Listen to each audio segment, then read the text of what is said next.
Պարոն Կարապետյան, ինչու ընտրեցիք եղել ինտեգրման հանձնաժողովը, քաղաքասարակության կողմից կարծիք է հնչում, որ տապալելու նպատակով եք ընտրել այդ հանձնաժողովը։ Նայեք հանձնաժողովի վերջին նիստերի հաճախականությունը եւ կհասկանանք, թե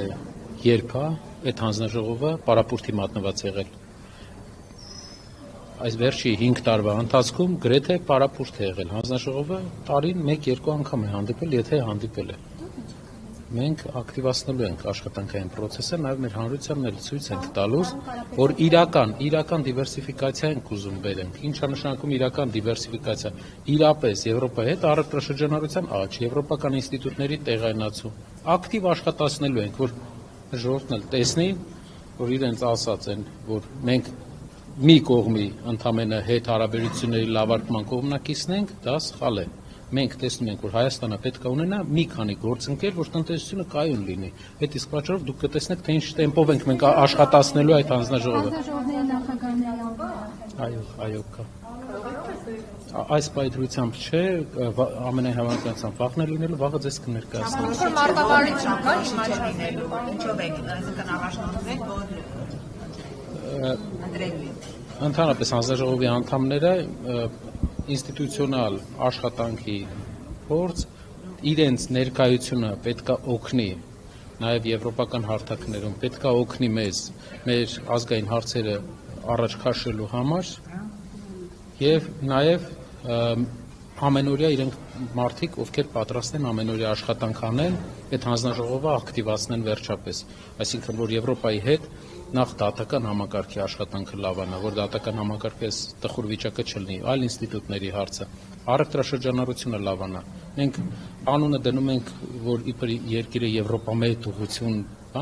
բայց առևտրաշրջանառությունը տասնյակ անգամներ ավելի քիչ է կան ԵԱՏՄ-ի հետ, ինստիտուտներն են, ինչը որ պետք է Եվրոպան ինչ լավ ինստիտուտներ ունի, դա չենք վերցնում։ Մենք վերցնում ենք մենակ անունը, բրենդը, մարքեթինգը, բայց չենք վերցնում այն կարևոր բանը օրինակ դատական իշխանության ազատությունը, որը Եվրոպան կարող է տալ քաղաքացիական հասարակության պաշտպանությունը, ձևավորումը։ Այո, ունենք տեխնացու։ Վաղը։ Պարոն Կարապետյան, դուք ասում եք, որ պետք է դիմեք Ռուսաստան համապատասխան մարմինների ղեկավարներին, որպեսզի սահմանափակումները հայկական արտադրանքի համար վերացնեն։ Ես Ձեր հուսահատությունն է, որովհետեւ քայլեր իրականացվել են, գիտենք, որ վերջերս Փաշինյանն էր Պուտինին զանգել իր նախաձեռնությամբ եւ նման զրույց է եղել, դրանից հետո որովհետեւ փոփոխություն չկա։ Այս պայն իրավիճակը բավական բարդ է։ 6 ամսվա ընթացքում, ինչպես իմ առաջի ելույթում ես նշեցի, ավելի է բարդանալու։ 6 ամսվա ընթացքում իրավիճակը մենք տեսնում ենք հայտարարություններ կան, որ ավելի պրոբլեմատիկ է լինելու։ Իմացողնի անցեք, էլի կամերաները դիտել։ Այդ իսկ պատճառով մենք տեսնում ենք, որ պետք է հայ քաղաքական միտքը լուծումներ գտնի այս տնտեսական տուպիկից դուրս գալու համար, որովհետև մենք գնում ենք դեպի մեր առևտրաշրջանառության 65%-ը մի երկրի հետ է կամ միջոցով է, բայց մենք գնում ենք մի ճանապարհով, որ այդ երկրի հետ հարաբերությունները տնտեսական վերանան։